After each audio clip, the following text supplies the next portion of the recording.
Welcome back. In this video, we will learn how to create and apply Entity Framework core migrations in our collaborative project management system, and this is part 7. So I strongly recommend, if you haven't seen the other parts, please go through the other part which will be in the playlist, and also as a card within the videos, and I will also put the entire playlist link in the video description. Now here is a note to my viewers, and that is, during the recording that I came across and resolved lots of issues. Now please be patient and go through the entire video that solves all of your Entity Framework core issues that you may come across and that I have come across. At least you'll be able to solve them very successfully, and it will add to your knowledge. And I have also provided the screenshots of all the videos, all the big issues in the next slide, and that were encountered and solved. So a little bit about the screenshots. That these are the screenshots that I have pasted. It shows only 4, but I have come across a little bit more. But these were the big ones that were solved successfully. So without indulging in more time, let's go back to the main slides, which is the learning outcome or learning objectives that we'll do. We will understand the role of Entity Framework core migrations and scaffold our first migration from domain models, apply migrations to generate our database, and troubleshoot common Entity Framework CLI or command line interface issues if there are. Okay. So prerequisites is Entity Framework core installed. We will take care of that. And application DbContext configured in the infrastructure layer, which we have done in the previous part, in the part 6.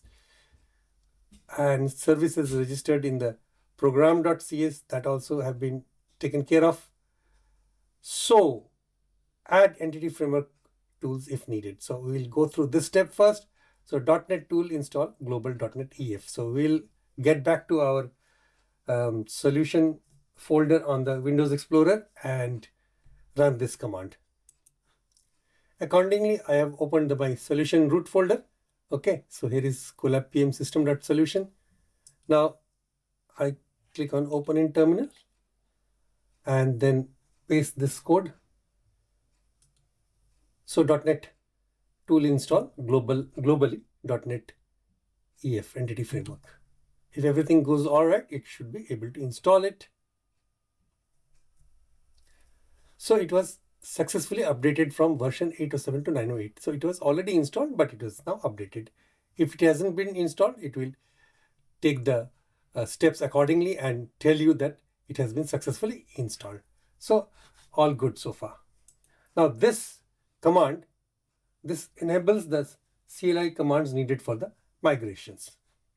So getting back to our slideshow, the next step is to add the initial migration. So we'll cd to change directory to this, our API project, and then we'll issue this command .NET Entity Framework migrations add initial create. This is a message.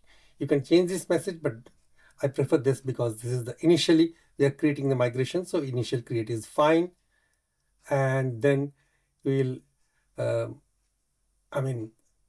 give the path to this collaborative pms.infrastructure, because you need to create the migration on one of the projects, and we have multiple projects, 3 projects. So I'm initializing that this has to be done on the infrastructure project. Okay, Entity Framework migrations.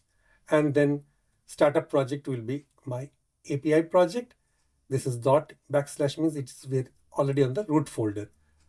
And output directory will be persistence.migrations. But in our case, it is data, because I have created a data folder. You can go with the persistence folder, but in my case, it is data, and the migrations folder will be automatically created. After we have done this step, I will go through each of these commands one by one. This will have scaffolded the migration files based on our DbContext. So now we run this. We open this in the terminal PowerShell window. This is Okay, and then we are on the Colab PM system. Now I cd to this source folder and collaborative pms.api. Okay, so it cannot find the path specified. So no issues. Just let me give it a command directory. So it has got the source folder. The first, it is actually, I'll change the directory to source folder one step at a time. Okay, so after that, now it is fine. Source and then directory. You can see that, this is Colab PM system dot API is there. So now I can change the directory to, in one shot it didn't happen. So cd, now I can do it. Colab, this is a directory, Colab PM system dot API.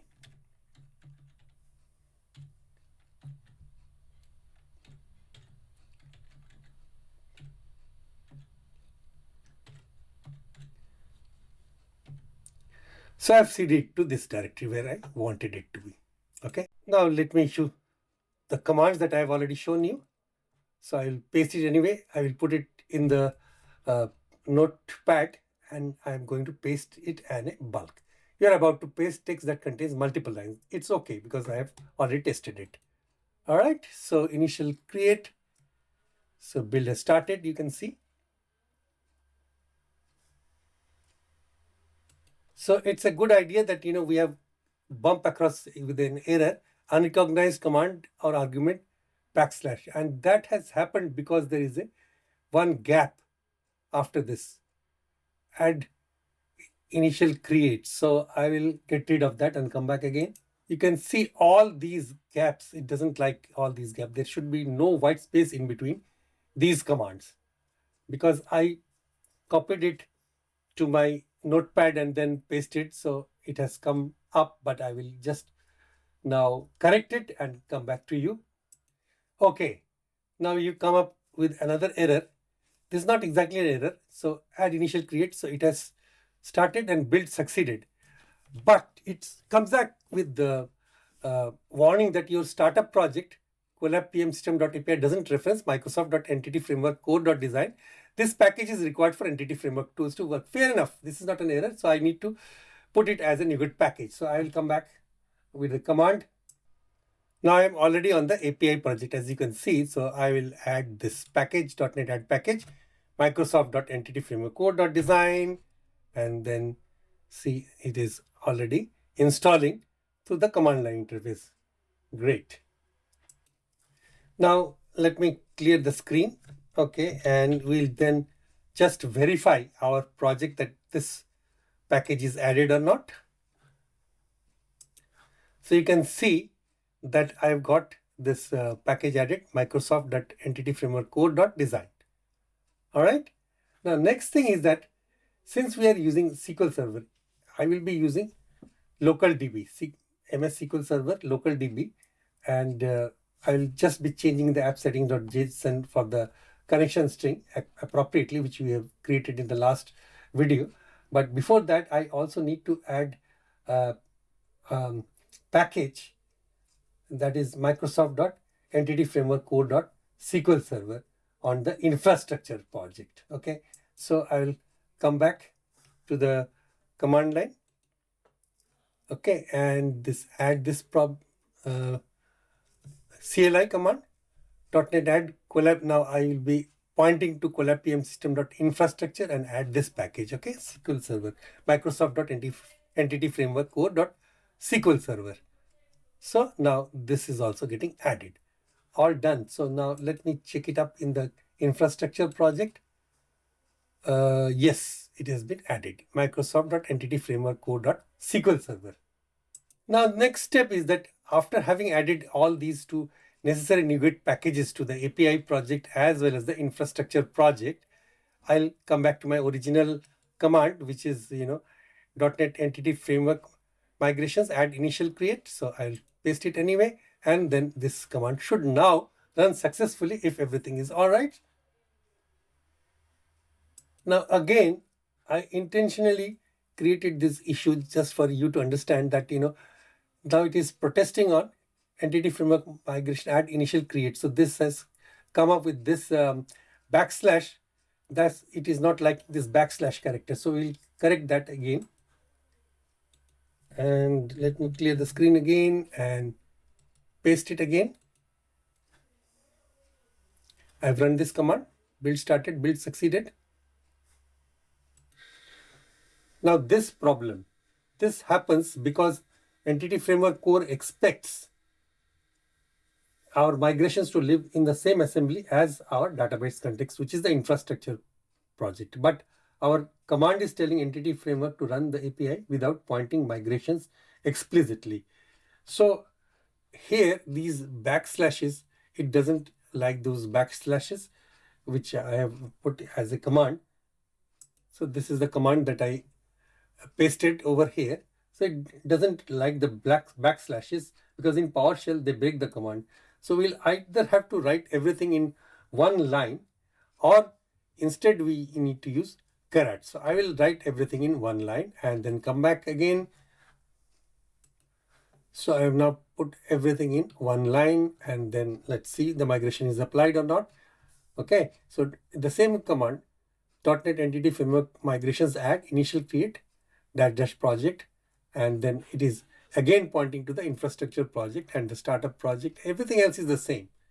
All right, but I just put it in one line. Let's see now. Build started, build succeeded. Done. Okay, everything done. To undo this action, Entity Framework migrations remove. That means migration is successfully applied. So let's close this window and then inspect our project. So here you can see I've expanded data, and this is migrations folder within the data, and you've got the initial create already created for you. Up and then down for removal of these tables, down, okay, for drop table with drop table command, and up for the create table. Now finally we have to update that database, and this is the model snapshot. Okay. Now the final step is to update the database, which is done with this command.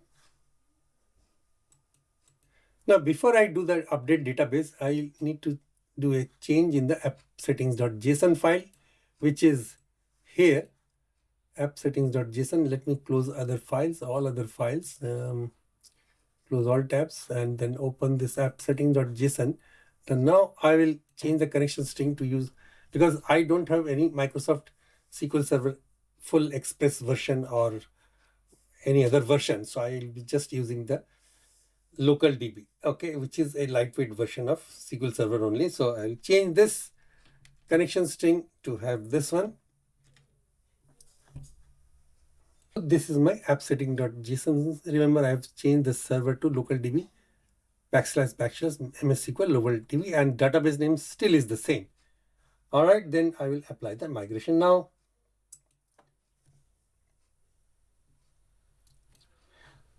Now, when I give this command after correcting, there is a error that occurred while accessing in the Microsoft.extension.hosting services.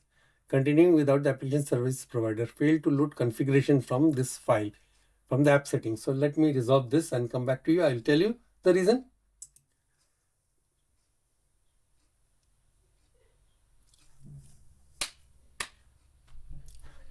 Now this is the command that I gave, which should work. Unable to retrieve project. Okay, project file does not exist. Now to fix this error, okay, I'll inside my infrastructure data folder, I'll create an application DbContext factory. Now, don't worry. This happens in multi-projects. Entity Framework Core CLI tries to construct our DbContext at design time. It looks at the program.cs in our startup project. Now, if DI wiring doesn't match what EF expects, it fails to create application DbContext. And this happens a lot. So we'll close this terminal window So I'm now open the data folder and I'll add a class, add, name this class application DbContext factory. Okay, and then change the code to, I'll write over the entire template and put this code. So now new configuration builder. So to fix this, I click potential fixes, install package microsoft.extension.configuration. Find and install the latest version.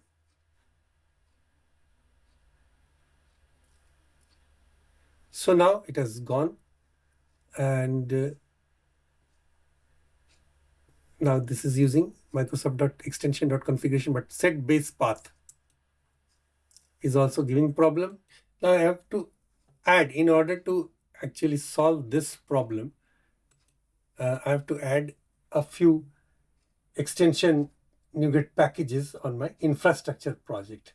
So what I do is that, I open it up in my terminal and then add these .NET packages.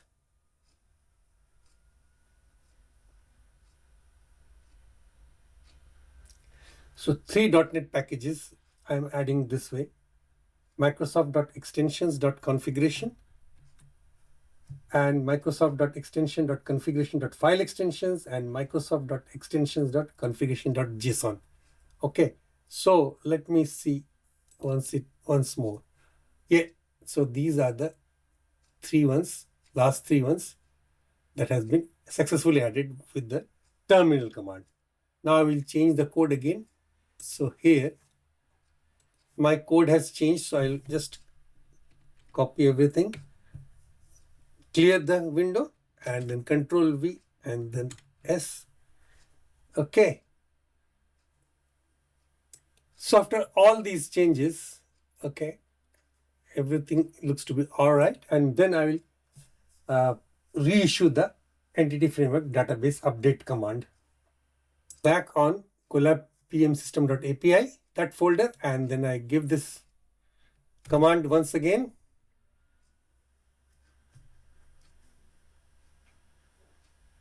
Build succeeded. So far so good. Keeping fingers crossed. So finally, after cleaning the solution and rebuilding, I again give the database update command, this one, with project collab pmsystem.infrastructure and startup project being the API project, where it is build started and build succeeded and applying migration. So everything now worked all right. It should have created already the database with the tables. Now let's close this and then go back to our Visual Studio and then File, and then go back to View and SQL Server Object Explorer. So LocalDB, MS SQL LocalDB, right? I will expand this, databases, collab PM, SDB, tables. All right, so I've got the migration history table, attachments, comments, projects, task items, team user, and user. So you've got 1, 2, 3, 4, 5, 6, 7. So where is this extra table coming from? Team user. Now this team user comes from teams and users because they have many-to-many relationships now. So that's why this is a joint table, team user, which was not there in the original model, but this was created anyhow because that's the way to go. If you look into this migrations, so migrations created all these tables, attachments, projects, users, and task items, teams, comments, and team user. So this is the new table, but this is quite expected because of this fact. You can see here, I browsed to application DbContext on the infrastructure project. So model.entity team. So team has, has many members and with many teams. So team is to members or team is to users is a many-to-many relationship. So that's why you need a team user, a joint table. So it was created a team user table, which is quite natural, although it was not in the original model. But because of this relationship, team to members and members to team. Both has many and with many. So this has built this table. So that's fine, fantastic. We have now done everything that was required in this project. Now, not only I have taught you how to the entity framework migration and all the database updatation process, but also I have encountered the errors and I have solved them. So this has added to your knowledge, I'm sure. So if you like this video, please share it with your friends, subscribe to my channel and put your comments.